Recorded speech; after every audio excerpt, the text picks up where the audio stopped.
자, 첫 번째 23장 타이틀이 국민소득의 측정입니다. 자, 지난 시간에 거시경제학이 무엇인가에 대해 가지고는 잠시 이야기를 했습니다. 미시경제학과 대비해서 거시경제학이 어떤 것을 하는 것이다 라는 이야기죠. 그래서 거시경제학은 일반적인 사람들이 이야기하는 그런 경제에 대한 이야기입니다. 그럼 경제가 뭐냐라는 이야기죠. 경제. 경제가 뭐냐라는 것을 통상 이야기할 때 지금 경제가 어때? 그런 식으로 물어보기를 하죠. 지금 경제가 어때? 지금 경제가 어때? 라고 물었을 때 과연 뭘 물어보느냐라는 이야기입니다. 지금 경제가 어때? 그 어때의 대상이 뭐냐라는 이야기죠. 그러면 그 어때라는 것을 판단하기 위해 가지고 딱 봐야 될 게 뭐냐? 경제 지표가 하나 있다. 그러면 그게 어떤 지표냐라는 이야기입니다. 그때 어때라고 물었을 때 봐야 될 지표, 그 어때가 지칭하는 그 지표를 우리는 여기서 이야기하는 이 국민소득으로 생각을 합니다.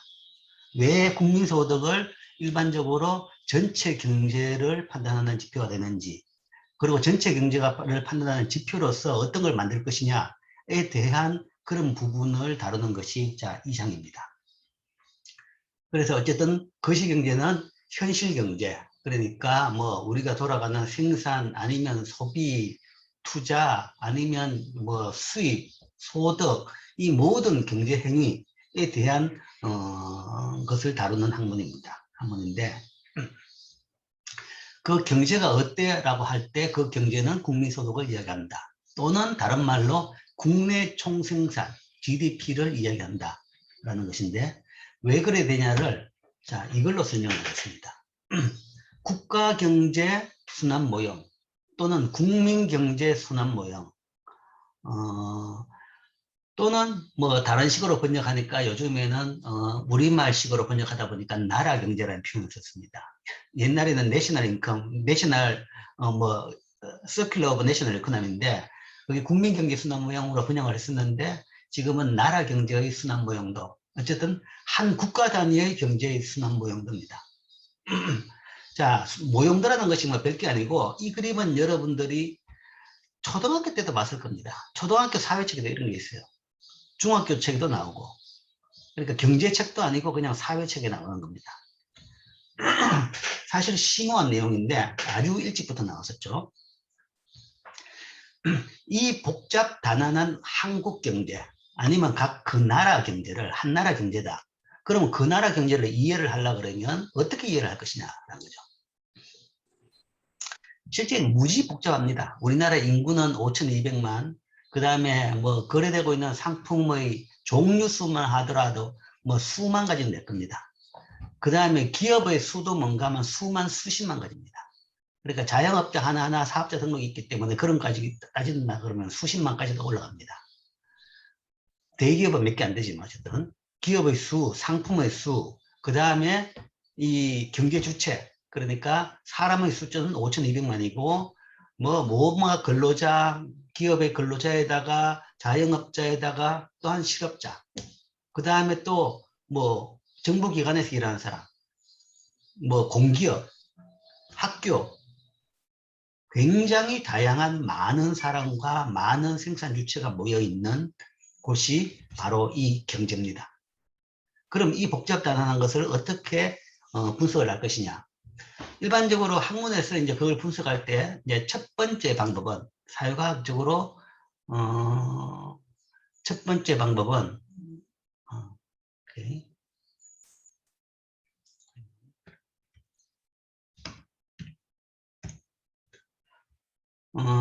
아주 복잡한 그런 현실을 설명하기 위해서 그걸 설명하기 위한 첫 번째 방법은 소위 추상화라는 표현을 씁니다. 복잡한 것을 단순화시키다. 그러니까 너무 복잡하니까 한꺼번에 모든 걸 다 설명을 못하니까 가장 핵심적인 부분으로서 단순화시켜 가지고 일단 그 관계만을 설명해 보자 라는 얘기죠. 그리고 이제 그게 설명이 되면 거기다가 조금 더 이제 구체화시키는 거죠. 더 추가해 가지고 더 디테일하게 설명을 할 수가 있게 되는 거죠. 그래서 우리가 소위 모델화, 이론화를 하는 과정에서는 현실의 그 추상화, 현실을 추상화시킨다라는 건데, 구체적인 게 현실이죠. 그 현실 중에서 가장 핵심적인 주체, 그러니까 구체적이라기보다는 그 기능으로라든지 어떤 하나의 개념으로 묶어서 한 덩어리를 찾아내는 거죠. 그런 것을 추상화라고 합니다. 뭐 또는 이제 현실을 좀 단순화시킨다라는 표현으로 이해해도 될 겁니다. 어쨌든 추상화가 하나의 방법입니다. 그래서 우리나라 경제, 국가 경제를 추상화해보자 라고 했을 때 추상화를 이제 어떻게 하느냐? 경제라는 것은 결국은 뭔가 하면 사람들하고 관계의 문제입니다. 그렇기 때문에 먼저 경제의 주체를 가장 수많은 5,200만 사람과 그 다음에 수많은 기업들이 있는데 뭐 공기업도 있고 정부기관도 있지만 그것들을 추상화시키자라고 할 때 그러면 그 유형으로 몇 개를 나누자라는 얘기죠. 몇 개를 찾아보자. 그럼 제일 중요한 거기서 유형이 뭐냐라는 거죠. 그래서 생각해낸 것이 두 개입니다. 기업과 가계 또는 가계와 기업입니다. 가계와 기업으로 먼저 경제 주체를 가장 그 국가 경제에서 가장 핵심적인 경제 주체 두 개를 따져보라. 두 개만 찾아보라. 그랬을 때 나오는 것이 가계와 기업입니다. 자, 가계는 뭐냐? 가계는 소비의 주체입니다. 소비를 하면서 그 다음에 사실은 생산도 합니다. 소비를 하면서 뭘 생산하냐? 노동을 생산합니다. 소비를 하면서 노동력을 만들어내는 거죠. 또한 뭐 소비를 하면서 소득 중에서 일부를 남겨가지고 저축을 만들어내기도 하고, 어쨌든 기본적으로 이제 양 차원이 있지만 먼저 일단은 가계는 소비의 주체다. 그 다음에 기업은 생산의 주체입니다. 물건을 만드는 것이 기업이다라는 얘기죠. 물론 그 물건이라는 것은 공산품이 될 수도 있지만 보이지 않는 서비스도 됩니다. 예를 들어서 식당이다 그러면 그 식당은 밥을 만드는 거죠. 밥을 만들어 가지고 먹여주는 겁니다. 뭐 미용실 그러면 거기서는 뭔가 머리를 해주는 거죠.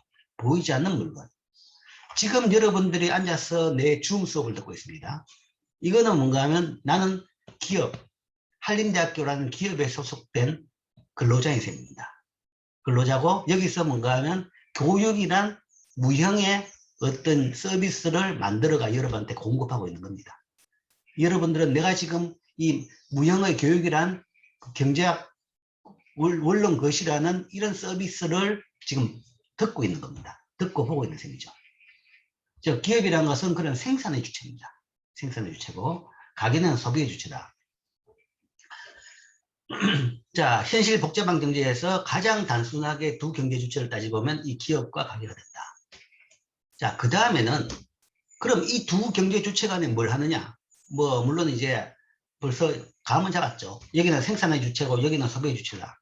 기업이 생산한 것을 가계가 쓴다라는 이야기죠. 그러면 기업이 생산한 걸 가계가 어떻게 그것을 소비를 하느냐? 소비를 하는 곳이 소비를 하기 위해서는 둘이 만나야 되는 거죠. 둘이 만나서 물건을 받아야 되는 거죠. 만나서 물건을 받는 곳을 우리가 시장이라고 이야기합니다. 그래서 소비를 하기 위해서 이루어지는 거래가 이루어지는 곳이 이 시장입니다. 그래서 재화와 서비스 시장.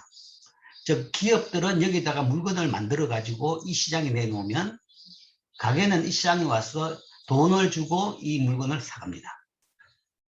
그래서 그냥 경제다 그러면 결국은 이 중요한 생산과 소비 주체 간에 각기 행동을 하면서 그 행동 결과 나온 걸 들고 뭔가 하면 이 시장에 가가지고 서로 교환을 하는 것이 경제다 라고 이해를 하면 됩니다. 이게 국가 경제다. 가장 국가 경제의 핵심적인 부분이 이거다라는 거죠. 만들어서 들고 가면 가게는 여기 와서 그 물건을 가지고 옵니다. 물론 공짜는 아니죠. 돈을 주고 가지고 옵니다.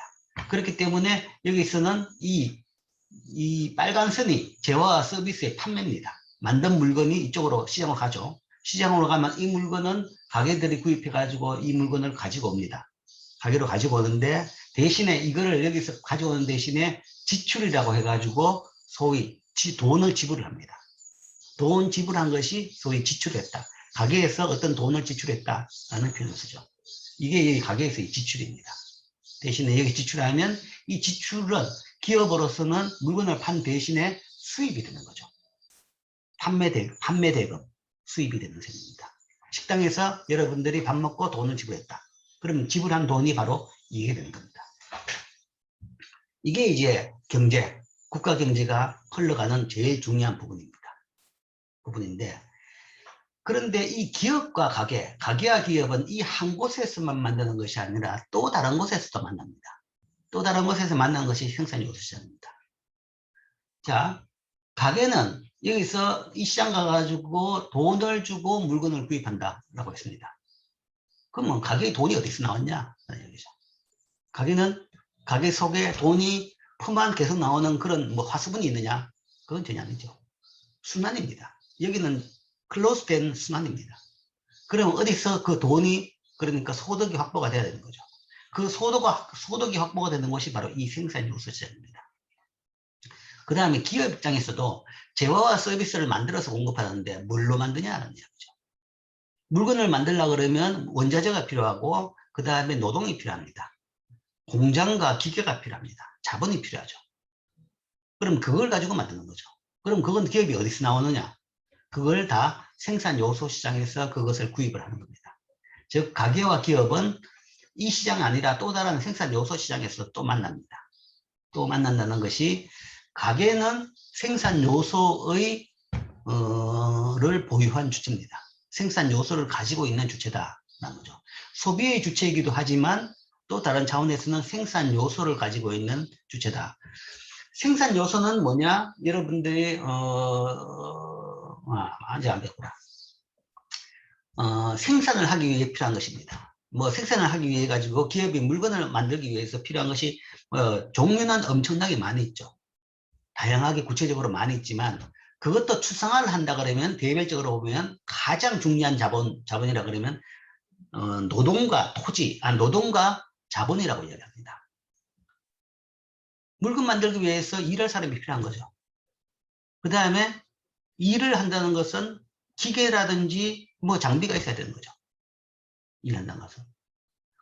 기계나 장비 공장은 바로 자본입니다. 그게 자본이고 그 다음에 사람이 바로 노동인 거죠. 노동과 자본. 그 다음에 조금 고전적인 요소지만 이제 이거는 1800년대부터 나온 경제학이기 때문에 아직 못 빼고 있는 것이 사실은 토지입니다.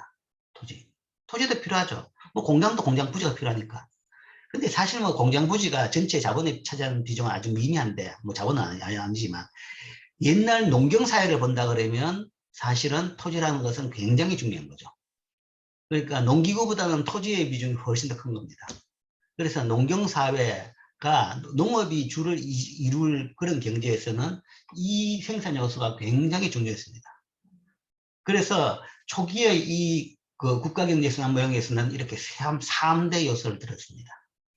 3대 요소를 들었는데, 그래서 아직 이걸 빼지는 못하고 있는데, 뭐, 현재적으로 봐가지고 노동과 자본이 가장 양대다 정도로 생각하면 됩니다.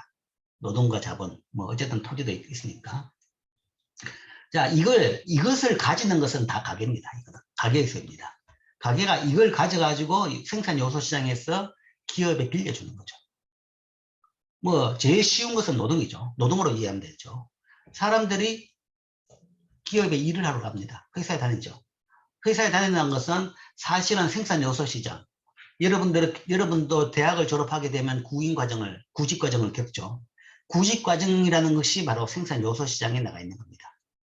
그 시장에서 직장을 얻었다 그러면 직장으로서는 구인을 했는 겁니다. 구인을 했는 것이고 여러분 입장에서는 구직을 했는 거죠.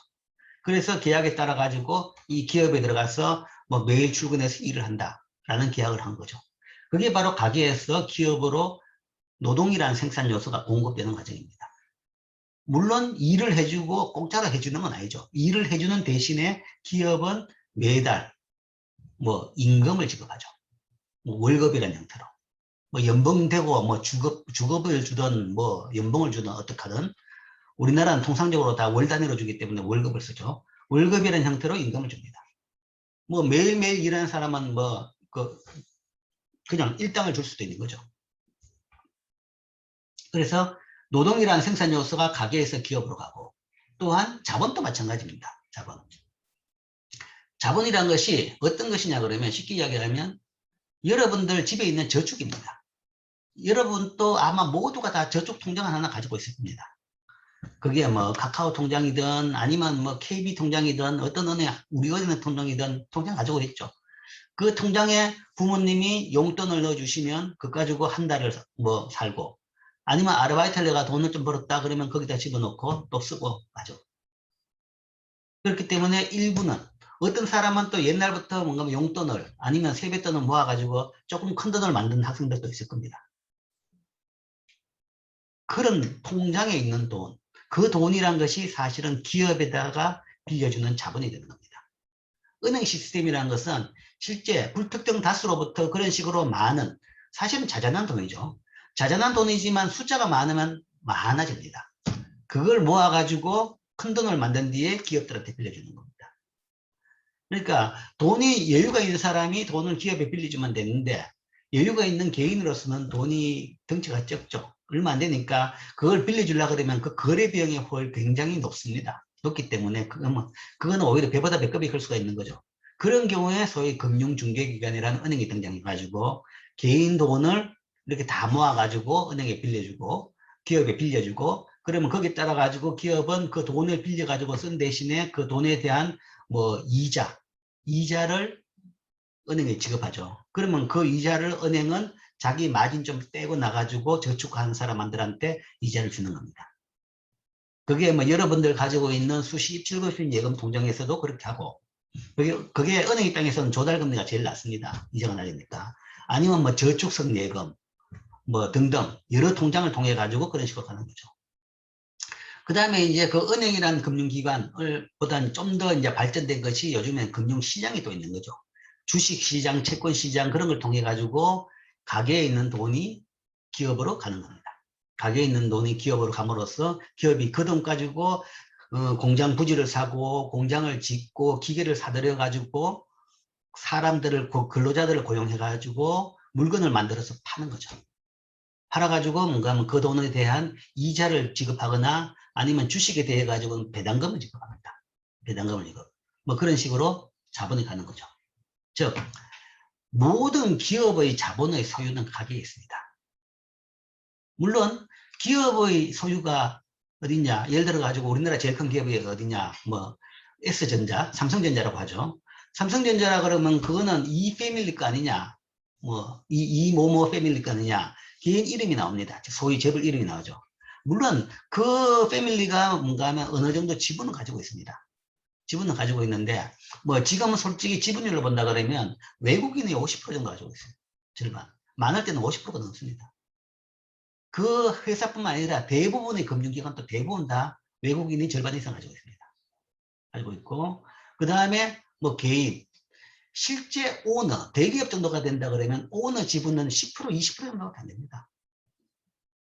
너무 덩치가 커져버리면 결국은 처음에는 오너가 뭐 그 절반 이상을 가지고 있다고 하더라도 기업 덩치가 커지고 정자를 계속 하다 보면 그걸 못 따라가는 거죠.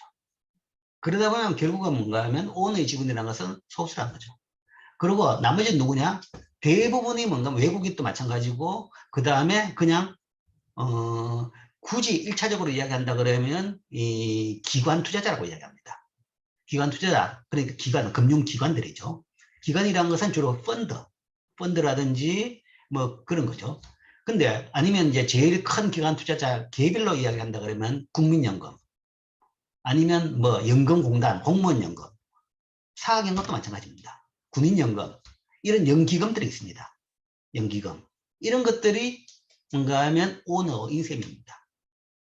거기서 그 돈으로 기업에 돈을 빌려준 꼴입니다. 그러면 그 돈을 따져보면 그 돈은 사실은 다 어디서 나왔느냐? 다 개인들에서 나온 겁니다. 국민연금은 전 국민이 낸 돈이죠. 그 돈이 들어가 있는 것이고, 공무원연금은 공무원들이 낸 돈들이 다 들어가 있고, 군인연금은 군인이 낸 돈들이 들어가 있는 거죠. 아니면 개별 이 정권사들이 운영하는 펀드가 있습니다. 펀드. 여러분들이 뭐 직접 투자를 안 한다 그러면 여러분들 부모님들은 대부분 주식을 하더라도 간접 투자를 많이 하실 겁니다. 그럼 정권사에서 이 좋은 펀드가 있다라고 이야기하면 꼭 그 말에 혹해가지고 모든 펀드를 들죠. 근데 이 증권사 펀드 중에서 신통한 건 잘 없더라만 어쨌든 그렇게 많이 듭니다. 잘 모르니까 일단 증권사들이 전문가라 생각하니까 증권사들이 투자한 걸 믿고 증권사들이 이거 좋습니다. 그러면 그 펀드에 가입하죠. 소위 간접 투자입니다. 그래서 펀드에다가 가입을 해가지고 돈을 내놓으면 증권사들은 그런 식으로 돈을 모아가지고 그거 가지고 뭐 투자를 하는 거죠. 투자를 하는 것이 국내 주식에 투자를 할 수도 있고 해외 주식에 투자를 할 수도 있고 뭐 국내 주식도 주식과 채권을 또 나눠서 투자를 하기도 하고 여러 종류의 뭐 어떤 펀드는 사실은 부동산에 투자하는 펀드도 있습니다. 뭐 그런 식으로 투자하죠. 즉 그 모든 자본은 사실은 모든 자본의 소위 그 오는 자본을 가지고 있는 주체는 다 가계입니다. 쉽게 이야기해서 뭐 재벌이라고 이야기하지만 재벌이라고 이야기하더라도 재벌도 그 이 패밀리도 그분도 뭔가 한 가게에 있는 사람입니다. 본인이 주주지만 재벌 오너라고 이야기하지만 그 사람도 주주인 거고 주주기 때문에 뭐 주주 플러스 지배주주라는 건 좀 다른 성격이 있지만 그 경영권을 가지는 지배주는 다른 성격이 있지만 어쨌든 뭔가 하면 개인적으로 본인이나 본인의 가족들이 그 회사의 주식이 많고 지배력이 있기 때문에 그 회사를 경영을 하는 겁니다. 그렇다 그러면 그 주식도 다, 그 가족들도 다 가계 속에 있는 겁니다. 그래서 모든 우리나라의 기업은 결국은 하나하나 따져본다 그러면 결국은 다 가계에 속해 있다라고 볼 수가 있는 거죠. 그래서 자본이라는 것은 다 실제적으로는 가계에서 가지고 온 자본이 기업에 투자된 겁니다. 직접적으로 빌려준 것도 있고 뭐 채권을 통해서 빌려줄 수도 있고 금융기관이나 은행을 통해 간접적으로 빌려줄 수가 있고 주식을 통해 직접적으로 지분을 가지면서 투자가 되는 경우도 있죠. 뭐 이런 통로를 통해 가지고 기업의 생산 요소를 공급되죠. 그래서 거기에 대해서 들어가는 형태에 따라 가지고 뭐 은행 예금 같은 것에 대해 가지고는 이자를 주는 거죠. 이자를 주고 그 다음에 주식에 대해 가지고는 아까 내가 배당금을 이야기했는데 배당금 형태를 주죠. 근데 배당금을 주려고 그러면 기업 같은 경우는 1년 동안 영업을 해가지고 이윤이 남았다. 이윤. 그러니까 비용보다는 매출액이 더 많았다. 그러면 이윤이 남는 거죠. 그럼 이윤 중에서 세금 필요한 부분 내고 나서 남는 부분이 있다 그러면 그 이윤 가지고 가게에 배당금을 주는 겁니다. 물론 다 주진 않죠. 그거는 이제 정책적인 문제인데 뭐 다 줄 수도 있고 아니면 뭔가 하면 일부는 남기고 대부분 남깁니다. 남기고 일부만 줍니다. 그 다음 뭐 고전적으로 토지라는 생산 요소도 있죠. 토지도 뭐 예를 들어서 가게에서 기업으로 빌려주는 겁니다. 이거는 이제 농업기업이라고 생각하면 쉽죠. 농업기업. 요즘에 이제 다시 또 우리나라 그 부동산 투기 때문에 농지 문제가 좀 등장하는데 뭐 농지라고 보면 뭐 농업 부분, 농지라고 보면 쉽게 뭐 이해가 될 겁니다. 토지를 빌려주면 거기에 대해 가지고 토지에 대해서 지대, 우리가 렌트라는 표현을 쓰죠. 렌트라는 것이 요즘에는 땅과 관련 없이 뭔가 하면 모든 물건에 대한 렌트 아니면 세에 대해서 전반적인 세인데 시장은 사실은 땅에 대한 것이 시작이었습니다. 농지에 대한 세를 렌트라고 했습니다. 그게 지대. 그러니까 지자라는 건 땅 지자입니다. 땅의 사용 대금입니다. 렌트. 그것을 주게 되는 거죠. 이런 식으로 생산 요소 시장에서 가게가 기업의 생산 요소를 공급한 대신에 기업은 그 반대급부로서 사용료라든지 뭐 노동에 대해서는 뭐 그런 것을 주게 됐죠. 그래서 뭐 토지 자본은 빌려주는 것이고 노동은 그냥 줬다가 없어지는 거죠. 그죠? 휘발성이니까. 이렇게 또 이 생산 요소 시장에서 가게와 기업이 만나가지고 서로 거래를 하게 됩니다. 자, 여기도 마찬가지로 빨간 선은 가게에서 기업으로 갖는 생산 요소입니다. 실물 부분이죠. 이게 가고 토지, 노동, 자본이고 그 다음에 여기서 있는 하늘색 선은 이 생산 요소에 대한 소위 대가로 지불되는 거죠. 그래서 노동에 대해서는 임금, 토지에 대해서는 지대, 자본에 대해서는 이윤, 이자, 배당금 뭐 이런 것이 되겠죠. 이런 식으로 이쪽으로 가게 됩니다. 자, 그렇게 본다 그러면 이제 이 그림을 아래 위를 합쳐가지고 한번 다시 봅시다. 합쳐서 다시 본다 그러면 기업으로부터 생산 요소, 재화 서비스 시장으로 물건이 가죠. 상품이 가면 이게 가게로 가는 거죠. 시장에서 팔려가지고 가게로 들어가서 가게가 이걸 소비하고 난 뒤에 노동과 토지와 자본을 만들어가지고 아니면 가지고 있던 걸 가지고 생산 요소 시장에서 기업에다가 주는 겁니다. 그러면 기업은 이 생산 요소를 받아가지고 또 물건을 만들어서 가게에 가고, 가게에 주고, 그럼 가게는 다시 노동, 토지, 자본을 만들어가지고 기업에다가 주거나 빌려줍니다. 빌려주면 기업은 여기에 대해 가지고 또 물건을 만들어서 가게에 가는 거죠. 즉, 여기 있는 이 빨간 선의 순환은 지속적으로 순환되는 겁니다. 지속적으로 계속. 그래서 경제를 우리가 순환모형대로 갑니다. 순환을 한다. 자, 경제가 어때? 라는 표현을 쓰기도 하고, 혹은 우리 경제가 잘 돌아가?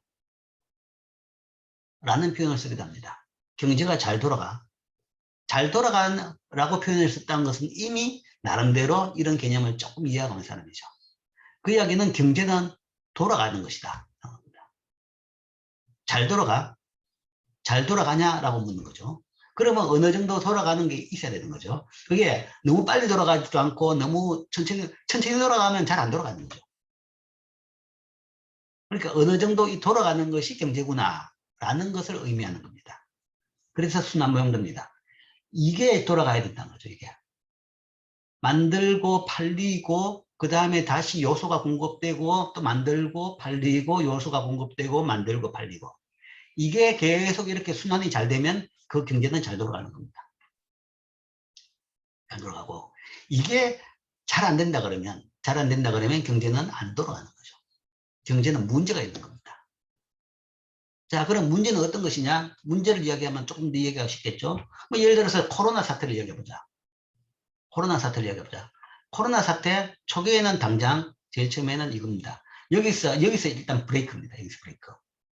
코로나 사태가 발생했다 그러면 다들 의학이죠. 그러니까 엄청난 그런 뭐 아주 부정적인 충격이 발생했다. 그러면 모든 사람들은 긴장을 하고 그 다음에 뭐 조심을 하게 됩니다. 긴장, 조심이라는 것은 뭐냐 그러면, 자, 미래가 우울할 것이다. 그렇다 그러면 뭘 해야 되느냐? 다들 긴축을 해야 됩니다. 혹시나 모르니까 내가 월급을 못 받을 수 있고 직장에서 직장이 문을 닫을 수도 있고 아니면 뭐 조업을 단축할 수도 있고 가게 하는 사람들이 가게를 못 할 수도 있는 거죠. 뭐 실제적으로 지금 제일 큰 치명타를 받은 곳이 자영업입니다. 자영업. 일단 사람들이 못 모이니까 자영업, 가게나 식당이나 사람들이 일단 옛날보다 못 갑니다. 그러면 거기서 가게는 뭐 돈을 못 버는 거죠. 그 다음에 그 가게에서 일하는 사람들은 일자리가 많이 줄어들고 알바부터 시작해서 많이 줄어드는 겁니다. 그 다음 뭐 또 여행업, 뭐 제일 치명타는 또 여행업이죠. 그죠? 여행 관련돼 가지고는 뭐 숙박이나 아니면 뭐 항공 뭐 아니면 그 버스, 그러니까 뭐 여행사 버스부터 시작해 가지고 뭐 다 올스탁입니다. 그럼 거기서 일하는 사람들이 다 월급이 없는 거죠. 거리가 없는 겁니다. 자, 이미 이렇게 나왔는데 뭐 시작점에서는 당장에 뭔지는 몰라도 그냥 이런 식으로 곳곳에서 문제가 생길 것이다. 그러면 전 국민이 일단 그 지출을 줄입니다. 지출을 줄이면 미래에 이제 곧 닥칠 뭔가 재앙에 대비해 가지고 좀 대비를 하자 그러면 지출을 줄입니다. 물론 이제 그 대비를 하는 모습이 굉장히 재밌게 많이 나타난 것이 미국 같은 경우에는 제일 대비하는 재밌는 모습이 화장실 휴지 사는 거. 그러니까 화장실 휴지가 다 떨어져 가지고 미국 전역적으로 완전히 야단났었죠. 즉 사람들이 이게 뭔가 터졌는데 그러면 뭐를 준비를 해야 된다고 생각합니다. 우리나라는 항상 이런 거 터진다 그러면 제일 먼저 동났던 것이 옛날에는 라면과 생수였습니다. 라면과 생수. 그러니까 일단 생존이 첫 번째다라는 이야기죠. 그런 식으로. 근데 우리나라는 워낙 이제 그런 게 많이 익숙하고 단련돼 가지고 어지간한 그런 충격에 대해 가지고는 사람들이 잘 대비가 돼 있기 때문에 요즘에는 그런 식으로 덜 민감하게 반응을 하죠. 그러나 뭔가 하면 그 몇십 년, 몇백 년 동안 그 아주 평화로운 세상을 보냈던 서양에서는, 그러니까 서구 선진국 국가에서는 다들 뭔가 대비하자 싶어가지고 갔던 것이 뭔가 하면 가서 다 휴지를 사오더라는 이야기죠. 자, 심리적으로 왜 그러냐에 대해 가지고 많은 이야기가 있었는데, 그러니까 뭔가를 사긴 사야 된다라고 생각을 하는 겁니다. 생각을 하는 건데, 일단 뭐 필요하고 뭔가를 사와야지 내가 대비를 했다라는 그런 조금이나 위안이 있다라는 건데, 그때 제일 쉽게 살 수 있는 것이 그거였더라라는 이야기입니다. 음식물 같은 건 산다 그러면 내구 기간이 있기 때문에 뭔가 오래 보관을 못하는 거죠. 이건 오래 있어도 관계없고, 그 다음에 가격도 저렴하고, 그 다음에 저렴한 가격인데 덩치는 크죠. 그럼 그걸 차에다 꽉 싣고 집에 오면 그래도 내가 뭔가를 준비를 했다, 대비를 했다라는 그런 마음의 평온을 찾는다. 그것이 아니었는가라고 해석은 합니다. 해석하는데 어쨌든 모든 사람들이 이런 충격이 발생하면 대비를 합니다. 경제적으로 제일 크게 나타나는 것은 뭔가 하면 소비를 줄인다는 거죠. 물론 이런 대비 차원에서 소비는 느리지만 옛날에 했던 소비를 확 줄이는 겁니다. 줄여가지고 나중에 뭔가 하면 소득이 줄더라도 오랫동안 버틸 수 있도록 준비를 하는 겁니다. 그렇게 소비를 줄인다 그러면 특별한 생필품, 휴지나 라면이나 생수나 그런 것은 뭐 더 팔릴지 몰라도 나머지 대부분의 뭐 특히 고가 물건부터 시작해가지고는 판매가 안 되죠. 그러면 여기서 이 시장에서 물건을 만들어냈는데 여기서 이쪽으로 가야 되는데 안 가고 여기 쌓여 있는 겁니다. 쌓인 것을 우리가 재고라고 이야기합니다. 안 팔리고 남은 것, 재고. 재고가 쌓이면서 여기가 물건이 잘 안 가죠. 물건이 안 가면 뭐가 문제냐? 물건이 안 가면 안 팔렸으니까 이쪽으로 기업으로 수입이 안 들어오는 겁니다. 물건이 팔려야지 팔린 만큼 수입으로 들어오는데 기업이 수입이 없죠. 기업이 수입이 없다 그러면 이 물건 만들기 위해서 고정했던 생산 요소에 대해 가지고 임금 지대 이윤을 못 주는 거죠. 못 주게 되면 가게로서는 이제는 받던 돈이 줄어든 겁니다. 돈이 줄어들면 이제는 코로나 때문에 아니라 돈이 줄어들어 가지고 이 소비를 또 더 줄입니다. 예상했던 대로 돈이 줄어들었던 거죠. 근데 그거는 코로나 때문은 아닌데, 직접적인 코로나 때문은 아닌데, 코로나 때문에 내가 행동했는데, 행동 때문에 나의 소득이 주는 겁니다. 내가 소비를 줄였기 때문에 내 소득이 주는 겁니다. 내가 소비를 줄였기 때문에 여기서 기업의 수입이 줄면서 기업이 내한테 줄 수 있는 소득 자체가 줄게 되는 거죠. 그러면 이게 줄면 다시 또 여기서 소비가 또 줍니다. 또 줄면 더 악화가 되는 거죠. 이런 식으로. 즉, 시작이 어딘지 몰라도 시작이 딱 여기서 하는 시작이었다. 여기서 딱 시작하면 하더라도 이 전체 흐름, 이 전체 빨간 전체 흐름에서 모든 곳에 다 속도가 줄어들어갑니다. 이것이 이제 흐르는 속도가 줄어들었다라고 이해하면 됩니다. 이 순환, 빨간 이 화살표로 나타낸 순환을 쉽게 이야기하려고 그러면 이 파이프라인으로 이야기하면 됩니다. 관, 여러분 집에 들어오는 수도관, 아니면 가스관, 아니면 전기선이라고 생각하면 됩니다. 그 전선이나 관 속에는 흐르죠. 물이 흐르죠. 수도관에는 물이 흐르고 가스관에는 가스가 흐르고 전기선에는 전기가 흐릅니다. 그 흐르는 양이 줄어드는 거죠. 나라마다 적정 규격이 있습니다. 어떤 나라는 이 흐르는 양이 1년에 어느 정도 흘러야 된다. 자, 우리나라는 이 적정 규격이 얼마냐 그러면 1년에 2,000조입니다. 1년에 여기에서 2,000조 정도 이게 흘러야 된다. 라는 것이 우리나라 전격 규격입니다.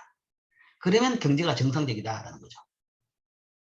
그런데 2,000조보다 더 많이 2,100조가 흐른다. 그러면 사람들이 소득이 많아가 좋을 거다라고 생각하지만 더 많이 흘러도 문제입니다. 많이 흐르면 이 관이 터집니다. 이 관이 터집니다. 경기 과열이라고 이야기하죠. 곳곳에 터지면서 인플레이션이 발생하고 여러 부작용이 생깁니다. 많아도 안 좋아요. 그 다음에 물론 지금 이야기한 같이 2,000조가 적은 1,900조가 흘렀다.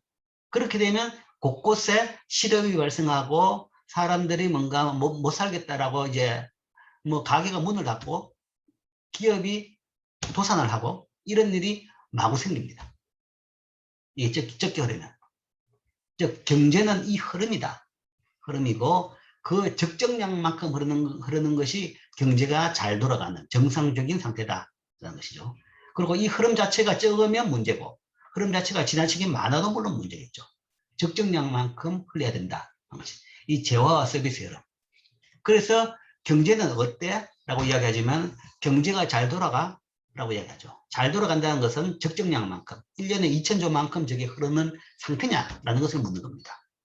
그러면 이제 실제 그 정도 상태라 그러면 경제는 잘 돌아가는 겁니다. 경제는 문제가 없는 거죠. 그리고 지금 경제는 뭐 좀 문제가 있죠. 코로나 때문에 그 여파 때문에 아직까지 회복이 다 안 됐죠. 그러면 지금은 덜 돌아가고 있는 겁니다. 현재 규격에 비해서 현재 우리나라의 필요에 비해 가지고 덜 돌아가고 있는 상태다라고 지금 보면 됩니다. 자, 이게 이제 경제, 국가 경제입니다. 국가 경제는 이런 흐름이다라는 이야기죠. 이런 흐름이고, 자, 흐름이다. 그러면 이 잘 돌아가는 것이 이제 경제를 판단하는 제일 중요한 지표다라는 이야기겠죠. 그렇다 그러면 그걸 한 지표를 만들어서 어떻게 평가할 것이냐라는 겁니다. 그것을 판단하는 추상적인 용어가 아니라 구체적으로 뭔가 하면 아까 내가 이야기했죠. 2,000조라는 이야기했습니다. 그럼 2,000조는 뭐냐라는 이야기죠. 그 개념이 어떻게 나왔냐라고 이야기하면 이 흐름을 예를 들면서 수도관, 가스관, 전기선을 이야기했죠. 그러면 수도관, 가스관, 전기선에 흐르는 양을 어떻게 측정하느냐? 다 알죠. 집에 계량기가 있죠. 수도 계량기는 보통 집 밖에 있기 때문에 뭐 계량한 것도 잘 모르죠. 가스는 집 안에도 있어가지고 한 달에 한 번씩 찾아와가지고 계량하기도 하죠. 전기 계량기, 다 계량기가 있습니다. 그 계량기는 그 관이나 선에서 흐르는 양을 측정합니다. 단위로, 통상 다 한 달 단위로 측정하죠. 한 달 단위로 흐른 양을 측정합니다. 아, 그게 이 흐름을 판단하는 지표구나. 그래서 많이 흘렀는지 적게 흘렀는지 그걸 알 수 있습니다. 많이 흘렀으면 돈을 많이 주죠. 여름에 에어컨을 많이 써가지고 전기를 많이 쓰면 전기료가 높아지죠. 그건 전선의 전기가 많이 흘렀기 때문에 그런 겁니다. 자, 그렇게 측정하면 되겠구나. 즉, 그 이야기는, 아, 여기서 흐르는 양을 딱 계량기는 어디 한 지점에다가 딱 꽂은 거죠. 마찬가지로 한 지점에다가 꽉 찍어가지고, 그 한 지점에다가 여기다가 계량기를 딱 설치해가지고, 여기서 흐르는 양을 측정하면 되겠구나라는 얘기죠. 그 흐르는 양을 측정하는 것을 우리가 GDP라고 이야기합니다. 국내 총생산. 물론 이제 용어를 여러 가지 용어로 사용하는데 그 흐르는 양을 어디다 꽂아가지고 측정하느냐에 따라 가지고 쓰는 용어는 다릅니다. 쓰는 용어는 다른데, 여기인데, 여기 측정하는 것을 우리가 GDP라고 합니다. 여기서 흐르는 양을, 자, 그러면 기간은 어떻게 할 것이냐? 기간은 보통 가정에서는 한 달 만에 측정하죠. 그런데 이 측정하는 것이 엄청나게 비용이 많이 들고 좀 힘듭니다. 그래서 우리가 보통 이 흐르는 양은 뭐 정확하게 이야기하면 분기별로 측정합니다. 분기별로. 3달마다 한 번씩 측정합니다. 그래서 분기별 GDP가 발표됩니다. 발표되고 그건 이제 기술적인 부분이고 통상 보통 연간 GDP를 이야기하죠. 연간. 아까 내가 2,000조라고 이야기한 것은 1년 동안 우리나라에 여기 흐른 양입니다. 1년 동안 2,000조다. 연간, 뭐 분기가 있다 그러면 분기 4개 합치면 바로 연간이 되는 거죠. 연간으로 흐르는 양을 가지고 경제를 주로 판단합니다. 연간. 여기서 연간 흐르는 양, 이 파이프에서 계량기를 꽂아가지고 1년 동안 흐르는 양을 측정한 것을 우리가 GDP라고 이야기합니다. GDP. 여기도 GDP라고 다 돼 있죠. GDP가 있는데. 자, 그런데 이제 계량기를 꽂는다 그러는데 어디다 꽂냐? 이제 그게 상당히 좀 델리케이트한 부분인데 계량기를 꽂기 위해 가지고 이 파란색을 이해를 합시다.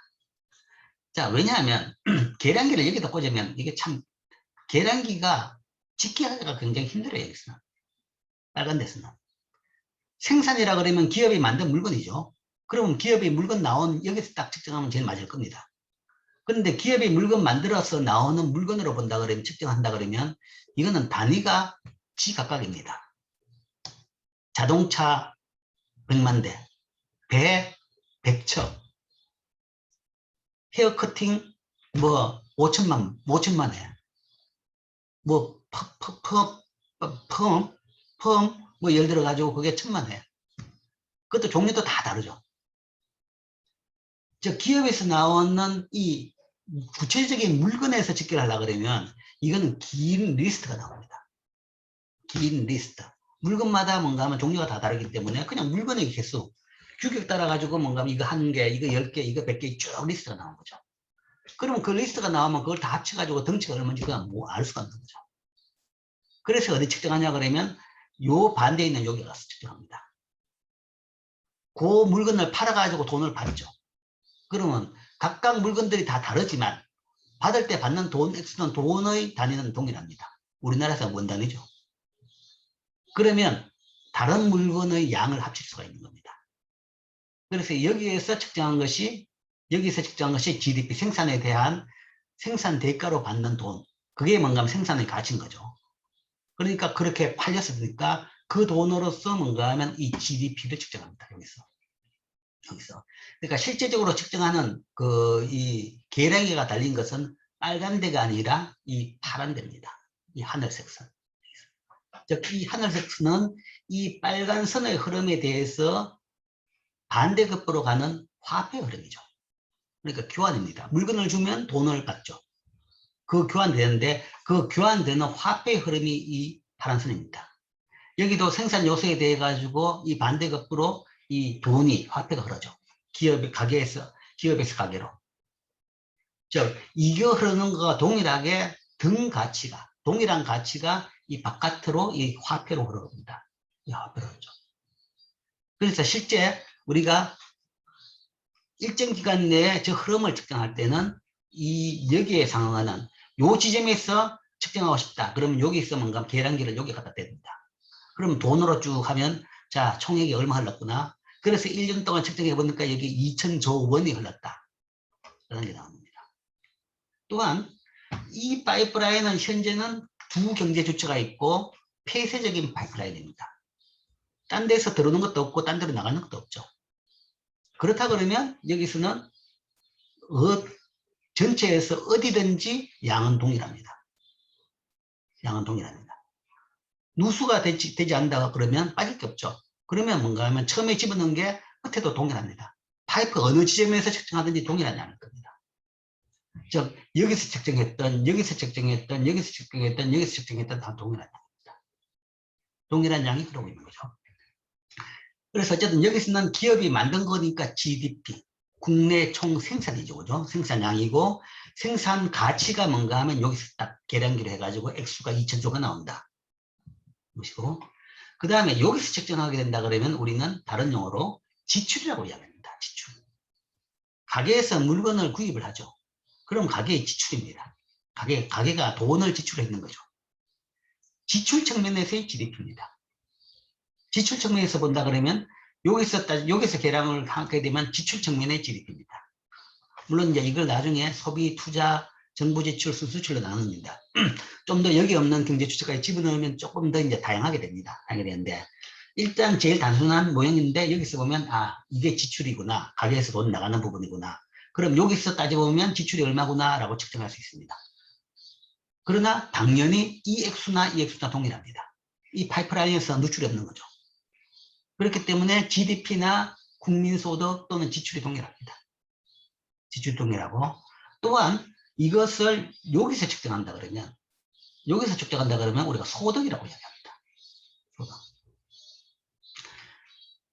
가게에서 기업한테 노동과 토지와 자본을 빌려주고 그 대가로 임금과 지대와 이윤, 배당금, 이자 등등을 받죠. 받은 것이 바로 가게의 소득입니다. 가계 소득 그러면 일반적으로 뭐 근로소득, 월급을 제일 치죠. 제일 치지만 그 외에 부자들은 뭔가 하면 그 근로소득보다는 자본소득이 더 많죠.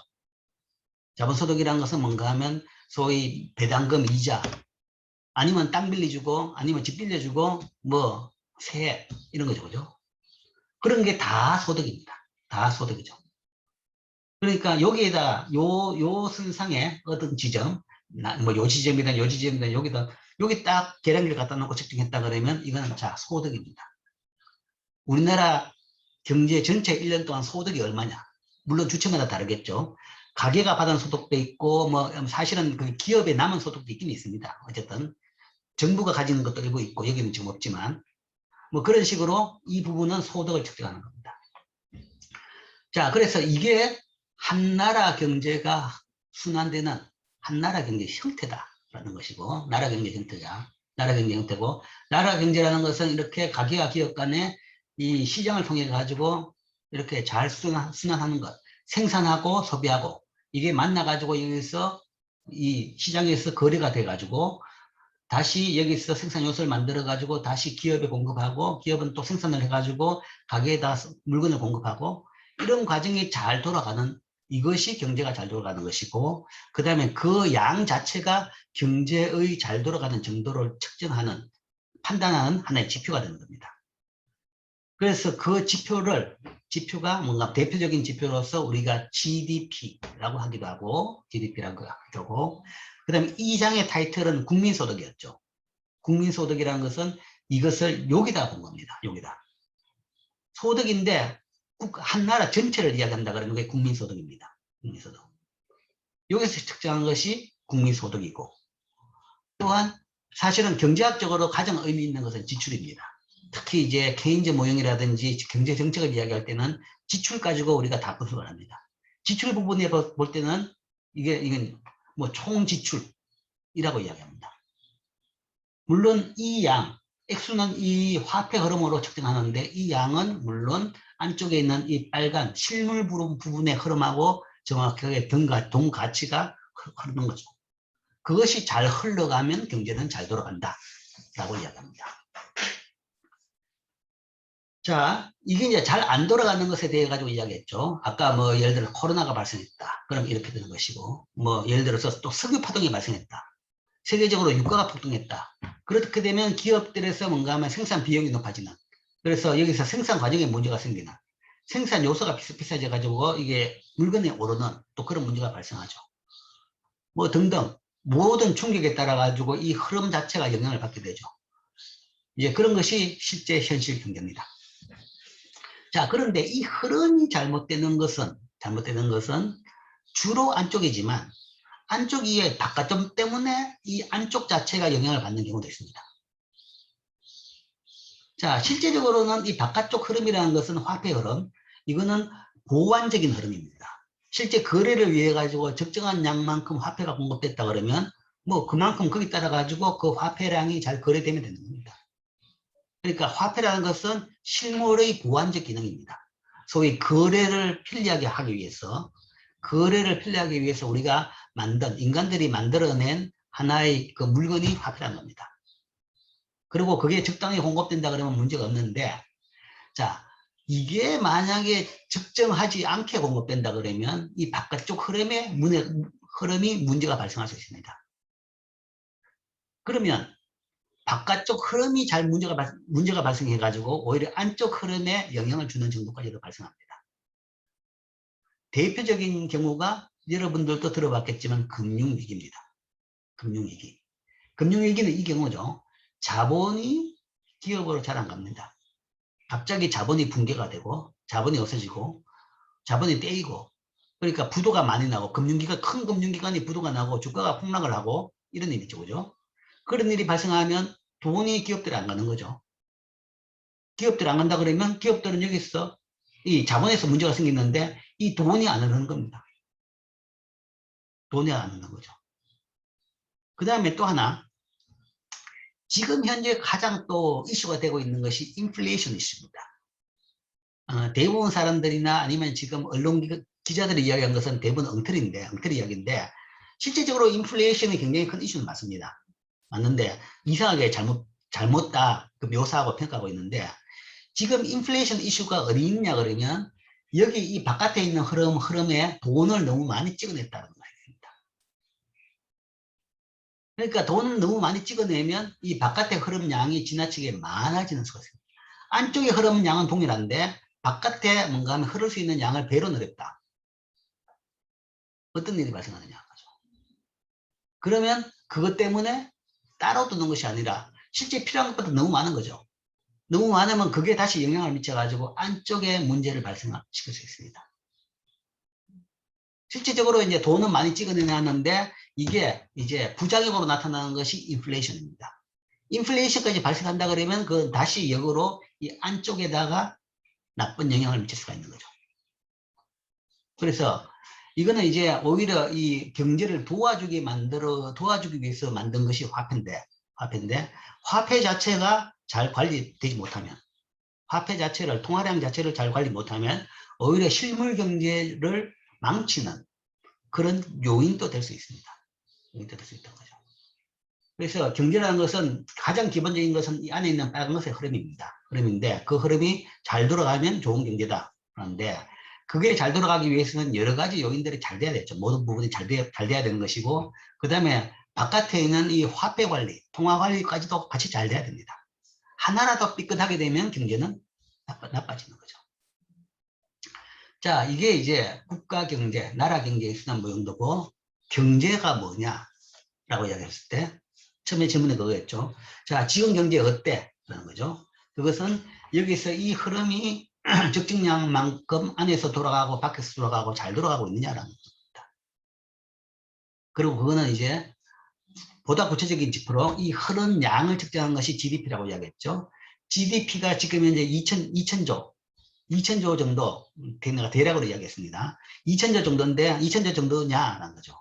그것보다 적다 그러면 잘 안 돌아가. 그것보다 많다 그러면 너무 많아서 문제인데 뭐 이렇게 볼 수 있는 겁니다. 자, 이게 이제 경제를 판단하는, 한 국가 경제를 판단하는 지표에 대한 개념입니다. 자,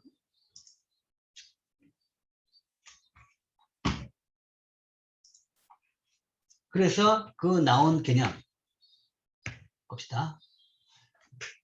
그게 이제 GDP다라는 거죠. GDP는 국가 경제 전체의 소득과 지출입니다. 생산이고, GDP라고 하면 생산인데 생산액이고, 그 다음에 그게 경제 전체 또한 소득액과 동일하고, 그 다음에 경제 전체의 지출액과 동일한 겁니다. GDP는 Gross Domestic Product, 국내 총 생산, 총이 그로스죠. 국내 총 생산으로 우리가 번역을 합니다.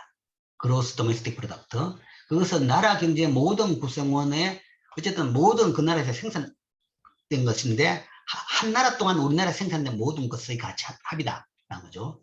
그러면 리스트로 이야기한다 그러면 아까대로 자동차 몇 대, 배 몇 대, 뭐 항공기는 없었지 몰라도 어쨌든 서비스, 식당에서 밥이 몇 끼, 뭐 다 교육 서비스가 얼마 이런 걸 다 합친 거다라는 것이고, 또한 그것은 그 나라 경제 모든 구성원의 총소득과 동일합니다. 총소득과 동일하고, 또한 나라 경제 전체의 모든 재화와 서비스에 대한 총지출.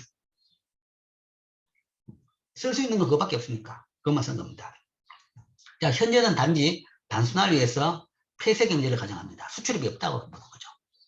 그렇다 그러면 당연히 쓸 수 있는 건 그거밖에 없는 거죠. 그게 또 총지출입니다. 경제 전체를 볼 때 총소득과 총지출 반드시 일치합니다. 받은 만큼 지출합니다.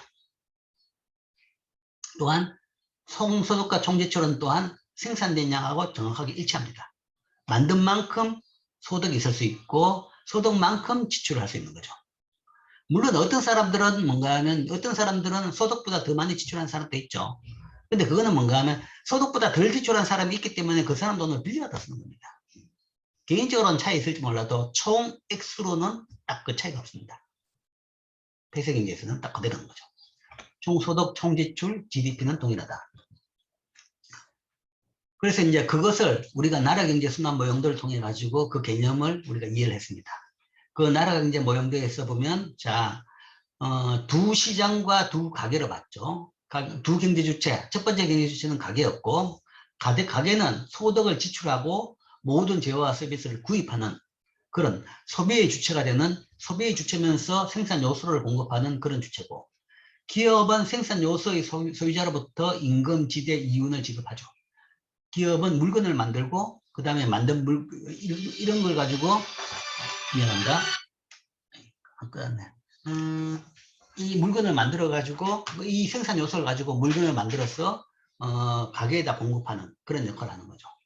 그리고 이 둘이 만나는 것이 시장이죠.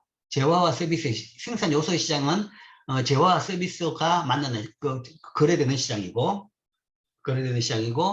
그 다음에 재화 생산 요소 시장은 요 생산 요소가 가게와 기업 간에 서로가 거래되는 시장이고, 그것이 만나 가지고 서로 흐름이 나라 경제 순환 모형이다 하는 겁니다.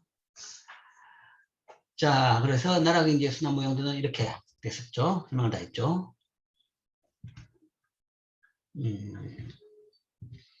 자, 그래서 우리가 이제 경제, 한 나라 경제를 판단할 수 있는 지표, 경제가 어떠냐라는 지표를 이렇게 개념적으로 이야기를 했습니다. 그래서 GDP 또는 국민소득 또는 총지출액으로 볼 수 있는 거죠. 그러면 이제 개념에 떠나가지고 더 구체적으로 그걸 한번 이야기해 봅시다. 그래서 세 액수는 동일한데 일단 데이터로는 뭔가 하면 우리가 GDP로 주로 이야기합니다. 데이터로는. 그래서 여러분들이 뭐 어디서 데이터를 찾아보라 그럴 때 한 나라 GDP가 얼마냐 GDP로 찾아봅니다. 그래서 GDP로 보다 뭐랄까 이 좀 구체적으로 보다 엄격하게 한번 정의를 해봅시다. 정의를 해보면 이렇게 됩니다. GDP란 것은 한 나라 안에서 일정 기간 동안에 생산된 모든 최종 재화와 서비스의 시장 가치라고 이야기합니다. 자, 이게 아까 이야기했던 파이프라인에서 흐른 양이다 하는 거죠. 파이프라인 고지점에서 GDP, 그러니까 기업에서 나가는 부분에서 대거 측정에는 흐르는 양이다 하는 거죠. 하는 건데 그 양을 보다 정확하게 정의하면 이렇게 됩니다. 자, 먼저 한 나라에서 하는 거죠. 그러니까 폐쇄 경제다. 거기서 흐르다. 그러면 그거 한 나라겠죠. 근데 이제 논란이 있습니다. 논란이 있는데 한 나라에서라는 개념은 국적 개념이 아니라 영토 개념입니다. 우리가 사실은 두 가지 개념이 있는데 GNP라는 것이 있고 GDP가 있습니다. 내가 대학 다닐 때만 하더라도 이 소위 국가 경제의 지표는 GNP를 사용했습니다. 국적 개념으로 사용했죠. 그러니까 한 국민이란 것은 개별 개인 국적도 그렇지만 또한 기업 국적도 마찬가지죠. 우리나라 기업이 아니면 우리나라 국민이 생산한 것을 이야기했습니다. 그래서 그때는 국적 개념으로 이야기했는데 80년대까지만 해도 국적 개념으로 하는데 경제학이 바뀌어가지고 지금은 국적 개념이 아니라 이 도메스틱, 영토 개념으로 봅니다. 한 나라 내에서. 왜 그러냐 그러면 실제 이제 GDP가 왜 중요하느냐. 공장을 볼 때, 기업을 볼 때 기업이 어디 있는 게 중요하느냐.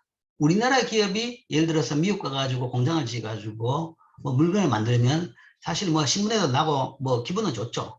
뭐 현대자동차가 미국에 뭐 소나타 라인을 만들었다. 뭐 기아차가 뭔가 하면 텍사스에 뭐 자동차 공장을 운영하고 있다. 라고 한다 그러면 야 우리나라 기업이 저기 가가지고 차를 만들어 가지고 팔고 있구나. 그러면 기분이 좋습니다. 기분은 좋은데 우리나라 경제는 무슨 도움을 주느냐라는 이야기입니다. 뭐 다들 공장을 유치하려고 노력을 많이 하죠. 기업을 유치하려고 노력을 많이 합니다. 왜 지자체마다 기업을 유치하려고 하느냐? 기업이 들어오면 일자리가 더 마련되고 그 다음에 세금을 더 많이 냅니다. 그 다음에 거기서 일한 사람들이 뭔가 하면 또 뭐 소비를 하면서 지역경제 전체가 다 붐업되는 게 있는 거죠. 살아나는 겁니다.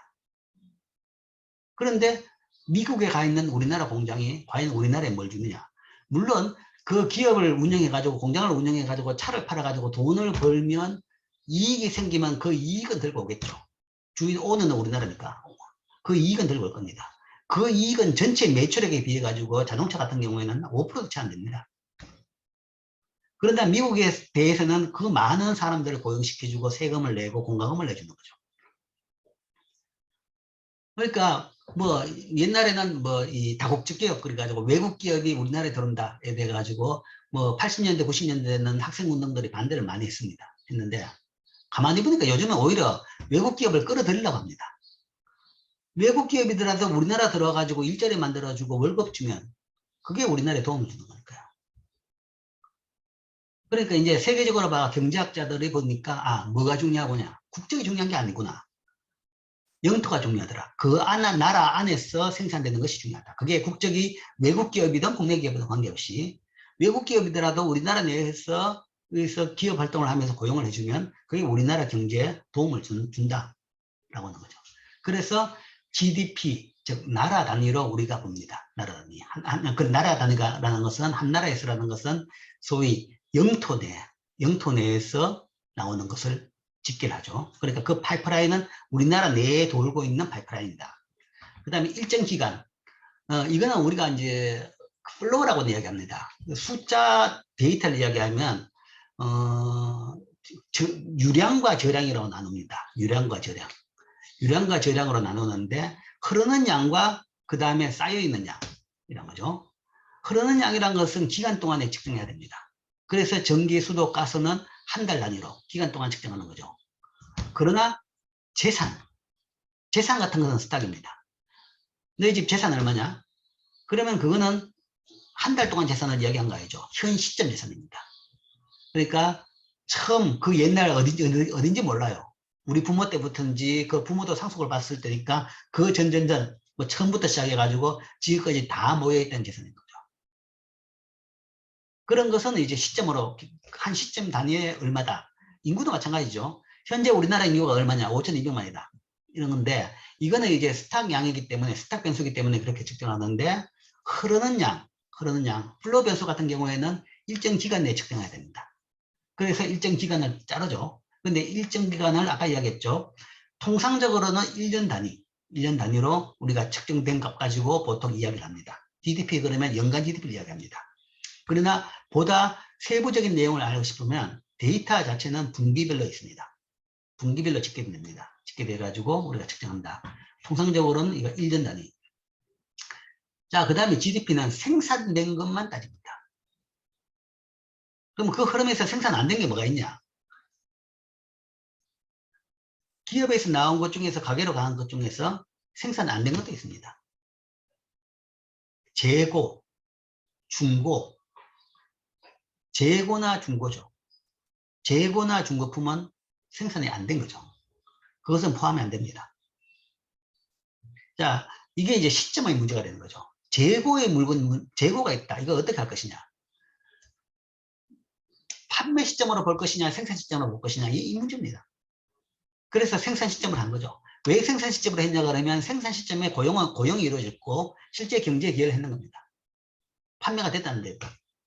그렇기 때문에 생산 시점으로 측정을 하고 생산 시점에서 한번 측정을 했기 때문에 판매 시점이라고 해가 다시 측정하게 되면 이중 계산을 하게 되는 겁니다. 그렇기 때문에 재고 같은 경우는 생산 시점으로 카운터 끝인 거죠. 그리고 재고라는 것은 사실은 생산할 때는 재고가 목적이 아니었죠. 판매 목적으로 됐는데 시장에서 안 팔려가지고 남은 겁니다. 그렇기 때문에 그거는 생산해서 당연히 이중 계산할 필요가 없는 거죠. 그래서 그런 차원에서 생산된 것만 이야기합니다. 여기는 재고 같은 게 다 포함이 안 되고 또한 뭐 재고와 유사한 중고품 거래, 골도품 거래 이런 것들은 다 GDP에 포함이 안 됩니다. 거래로서 거래 자체의 가치보다는 생산 과정에서의 부가가치를 보기 때문에 그런 것들은 다 포함이 안 되는 거죠. 그래서 생산된 모든 그러니까 모든 걸 그 파이프라인에 흐르는 모든 걸 다 해야 되는 거죠. 모든 걸 다 하는데 불행하게도 말뜻 그대로 모든 걸 다 하지 못한다라는 거죠. 왜냐하면 불법 거래 같은 경우에는 불법 생산 같은 경우에는 알 수가 없는 거죠. 뭐 제일 대표적으로 마약. 누가 마약을 국가에 신고하고 뭔가 내 이렇게 만들었다고 하겠습니까? 그 다음에 누가 알려진 시장에서 그게 거래가 되겠습니까? 뭐 마약, 매춘, 뭐 무기, 불법 무기 거래, 생산 거래 이런 것들은 그러니까 흔히 이제 뭐 사실은 존재하지만 이게 집계는 안 됩니다. 그 다음에 또 하나 뭐 예를 들어서 텃밭, 뭐 개인적인 텃밭이라든지 시골에서 농촌에서 뭔가 하면 판매용이 아니라 농민들이 자기 먹으려고 재배하는 것들 이런 것들은 시장에 판매가 안 되기 때문에 다 집계가 안 되는 겁니다. 그래서 실제 시장에서 거래가 안 되는 것은 포함이 안 되어 있다라는 것이 이제 하나의 조금 문제는 있습니다. 근데 이제 이게 이제 그렇기 때문에 데이터를 잘 봐야 되는데 일반적으로 후지국일수록 이 부분이 많습니다. 그러니까 시장에서 집계 안 되는 부분이 불법도 많고 탈법도 많고 그 다음에 아까 말한 대로 텃밭 같은 그런 식으로 시장화가 안 된 작물들도 굉장히 많습니다. 그러나 선진국으로 갈수록 그런 부분이 점점 줍니다. 그러니까 선진국으로 갈수록 뭐 치안이나 아니면 나라 시스템이 좀 더 잘 됨에 따라 가지고 불법이나 마약이나 그런 게 줄 수도 있는 거죠. 줄고. 그 다음에 불법이 줄고 또한 그런 이제 비시장성 상품들도 줄게 된 겁니다. 그 다음 최종 재화와 서비스의 합계 까지 납니다. 이것은 이제 이 이야기는 중간재가 빠진다라는 얘기입니다. 그러니까 예를 들어 가지고 빵을 만들 때 여러분들이 뭐 커피숍에 가가지고 카페에 가가지고 빵을 사죠. 커피를 사면서 빵도 같이 사죠. 그런데 이제 이 빵을 본다 그러면 이 빵은 사실은 밀가루를 사와가지고 밀가루, 설탕, 버터를 사와가지고 베이커리에서 뭔가 하면 그걸 만들어가지고 거기다 파는 겁니다. 그러면 밀가루 가격, 버터 가격, 그 다음에 설탕 가격은 어떻게 할 것이냐는 거죠. 그거를 베이커리가 그걸 살 때의 가격까지 다 포함시켰다 그러면 사실은 이중 계산이 됩니다. 빵 가격 속에 사실은 그게 다 포함되어 있죠. 빵 한 개 뭔가 하면 뭐 3,000원이다. 그러면 거기에 밀가루 가격이 얼마고 설탕 가격이 얼마고 버터 가격이 얼마고 마진이 얼마고 뭐 등등이죠. 그 다음에 인건비가 얼마고 그게 다 포함돼 가지고 빵 하나 3,000원이 있는 겁니다. 그래서 그 빵 속에 다 포함되어 있기 때문에 중간재, 빵을 만들기 위해서 사용됐던 중간재 가격은 다 제외합니다. 중간재를 제외하고 최종 재화와 서비스 막 가지고만 이야기합니다. 그 다음에 물건의 가격은 어떻게 볼 것이냐. 물건의 가격은 시장 가치로 본다. 시장에서 거래되는 가치, 거래되는 액수로 봅니다. 뭐 그보다 뾰족하게 더 나을 방법이 없는 거죠. 그렇기 때문에 현재 이걸로 보고 있다. 자, GDP. 아까 개념적으로 봐가지고 나라 경제 순환 모형에서 기업에서 나가는 물건이 나가는 거기서 물론 이제 돈이 들어오는 그 부분이죠. 계량기를 갖다 놓고 측정했다라는 것이 개념적인 것이고 그걸 보다 구체적으로 엄격하게 정의한다 그러면 이렇게 됩니다. 한 나라 내에서 일정 기간 동안에 보통 1년이죠. 생산된 중고거래 재고는 제외하고 모든 합법적인 것이죠. 시장에서 거래된 모든 최종 재화와 서비스, 중간재를 제외한 의 시장 가치를 우리가 GDP 또는 국내 총생산이라고 정의를 합니다. 자, 이게 이제 보다 엄격한 국내 총생산의 정의였습니다. 자, 그 이야기죠. 한 나라 내에서 일정 기간 동안에 생산된 모든 최종 재화와 서비스의 시장 가치. 라는 이야기죠. 자, 그래서 오늘은 GDP의 정의까지